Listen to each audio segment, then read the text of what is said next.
దేవునామానికి స్తోత్రములు. అయ్యగారికి నా వందనాలు. కూడొచ్చిన మీ అందరికి నా వందనాలు.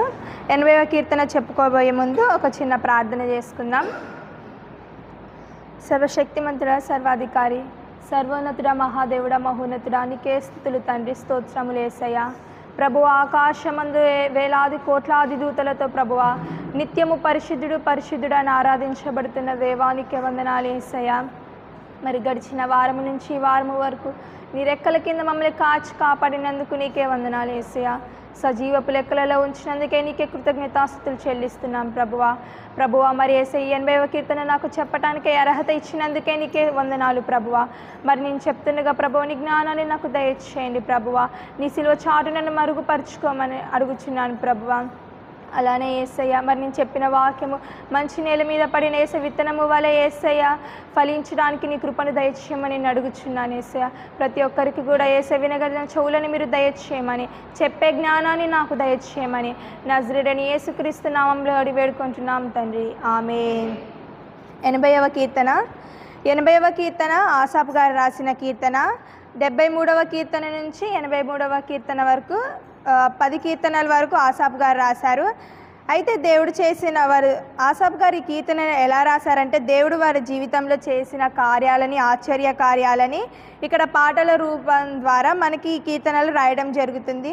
అయితే ఈ కీర్తన కూడా 79వ కీర్తన లాగానే ఇక్కడ ప్రశ్నించడం జరుగుతుంది. 80వ కీర్తనలో కూడా ఎలా అంటే 79వ కీర్తనలో కూడా అలానే ప్రశ్నించడం జరుగుతుంది.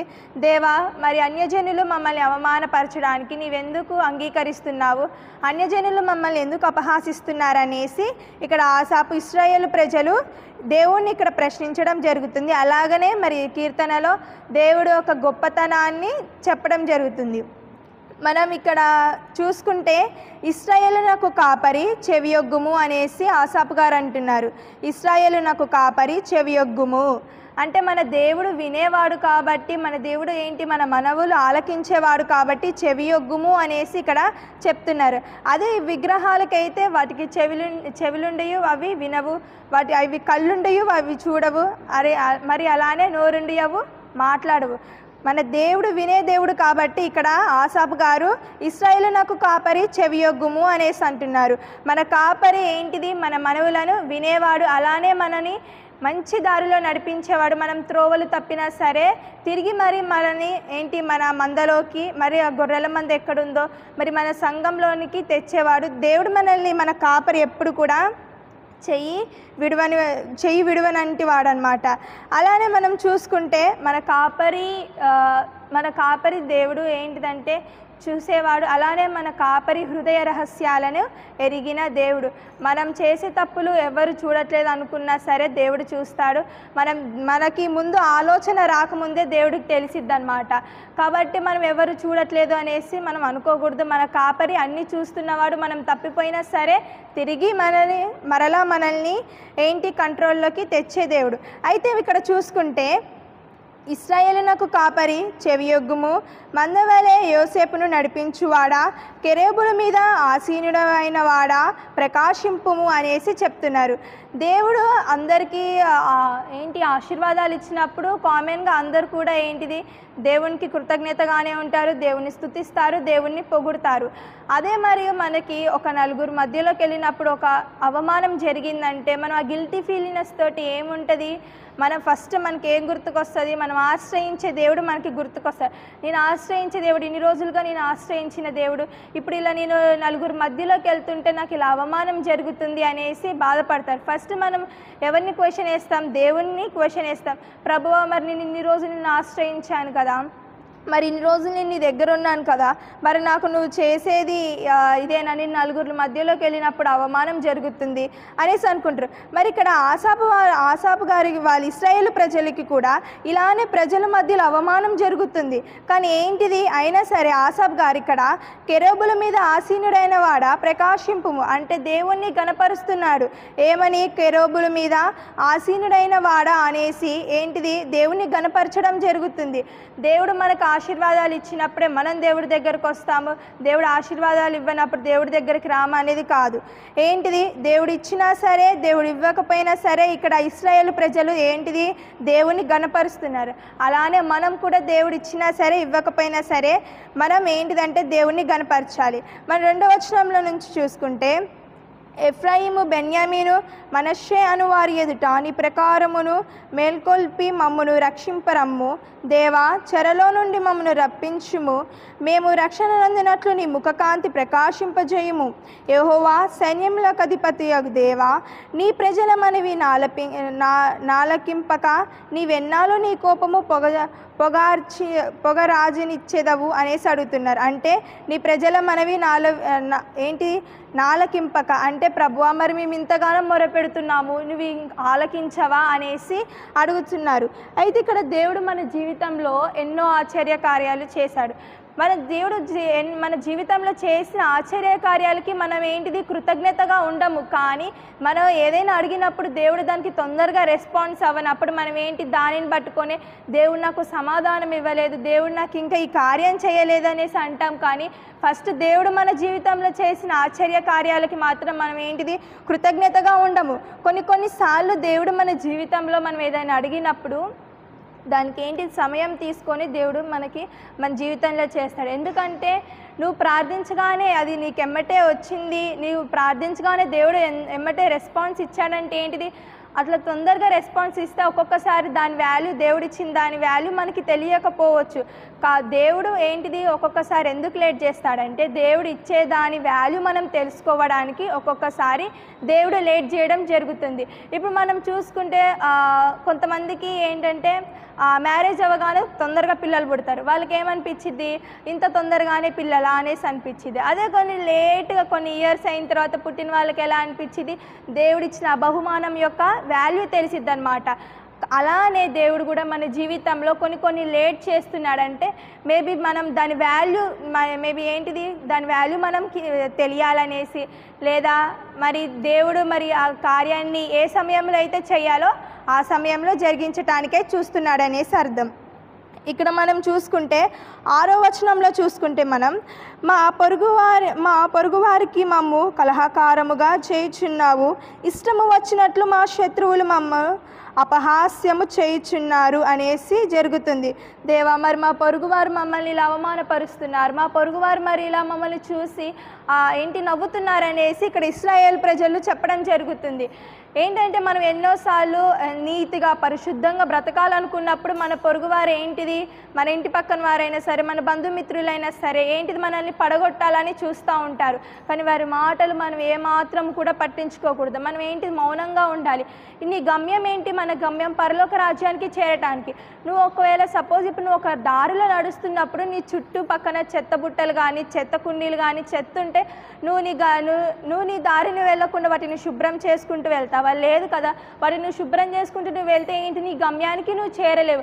అలానే మరి మనుషులు కూడా మనల్ని చూసి నవ్వేవారు కూడా చెత్తతో సమానం.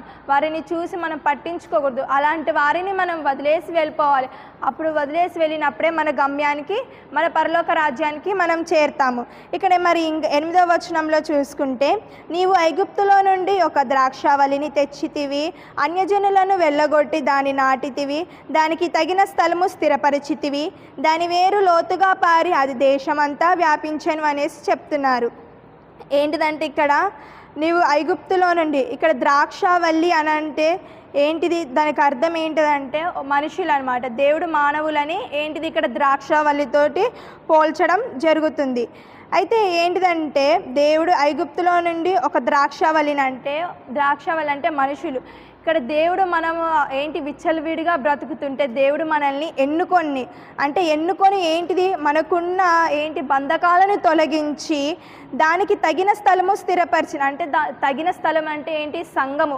మనం ఎక్కడో ఉన్నాం, మనల్ని విచ్చలవిడిగా బ్రతుకుతున్న మనల్ని దేవుడు ఎన్నుకొని తెచ్చి ఒక స్థిరమైన స్థలం అంటూ ఒక సంఘంలో ఉంచినప్పుడు మన విశ్వాసం ఎలా ఉంటుందంటే దాని వేరు లోతుగా పారి అది దేశమంతటా వ్యాపించను. అంటే ఇక వేరు లోతుగా పారడం అంటే ఏంటి? మన విశ్వాసము. దేవుడు అలా మనల్ని ఒక స్థిరమైన స్థలంలో ఉంచినప్పుడు ఎలా ఉంటుంది మన విశ్వాసం అంటే? లోతుగా, అంటే వేరు లోతుగా పారినట్లు అది ఎంత బలంగా ఉంటుందో మన విశ్వాసం కూడా సరైన స్థలం, మనం సరైన స్థలంలో ఉన్నప్పుడు మన విశ్వాసం కూడా అలానే ఉంటుంది. సరైన స్థలం అంటే ఏంటిదంటే సంఘం.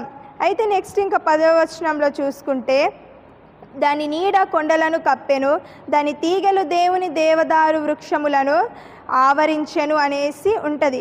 అంటే ఇక్కడ ఏంటంటే మనం దేవుడి సన్నిధిలో ఉన్నప్పుడు మనం ఎలా ఉంటామంటే ఇంతగా అభివృద్ధి చెందుతామనేసి ఇక్కడ చెప్పడం జరుగుతుంది. నెక్స్ట్ ఇక్కడ 12వ వచనంలో చూసుకుంటే, త్రోవను నడుచువారందరూ దాని తెంచివేయునట్లు దాని చుట్టూనున్న కంచెలను నీవెలా పాడు చేస్తివి. అలా మన దేవుడు మనల్ని మంచిగా ఎన్నుకొని, ఒక ద్రాక్షవల్లి ఎలా అయితే ఎన్నుకొని మనల్ని ఒక స్థిరమైన స్థలం అంటే మనల్ని సంఘంలో ఉంచినప్పుడు మన విశ్వాసము మరి ఎలా ఉండేది? వేరు లోతుగా పారినంత బలంగా ఉన్నప్పుడు ఏంటిది? మనం పరిశుద్ధులతోటి సంఘంలో ఉన్న వారితోటి స్నేహం చేయకుండా అన్యజనులతోటి స్నేహం చేసి సంఘంలో ఉన్న పరిశుద్ధులను అసహించుకున్నప్పుడు మన చుట్టూనున్న కంచె ఏమవుతుందంట? తెగిపోయిద్ది. అంటే దేవుని కాపుదల అనేది తెగిపోయిద్ది.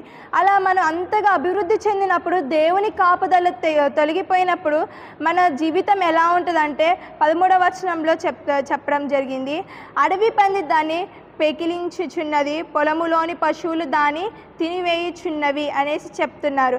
అంటే మన దేవుడి కాపుదల మన చుట్టూరు లేనప్పుడు మన జీవితం ఎలా ఉంటుంది అంటే మన ఆత్మీయతని ఏంటిది? సాతాను అంతా మన ఆత్మీయతని తినేసిద్దనమాట. అది ఏమాత్రం ఉంచకుండా ఏంటిది? పశువులు దానిని తినివేయుచున్నవి. అంటే మన జీవితాన్ని మన అంత ఎత్తుగా ఎదిగినప్పుడు ఆత్మీయ స్థాయిలో మన ఆత్మీయ స్థాయిని అదేంటిది? తినివేయడం జరుగుతుంది.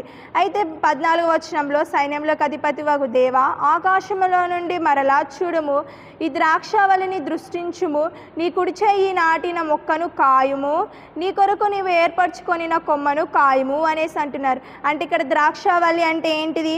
మనుషులని చెప్పాంగా. అయితే అంటే నువ్వు నన్ను ఎన్నుకున్నావు కదా దేవా, నువ్వు నన్ను చూడుము, నన్ను దృష్టించుము, నువ్వు లేకపోతే ఏంటిది? నేను జీవించలేను.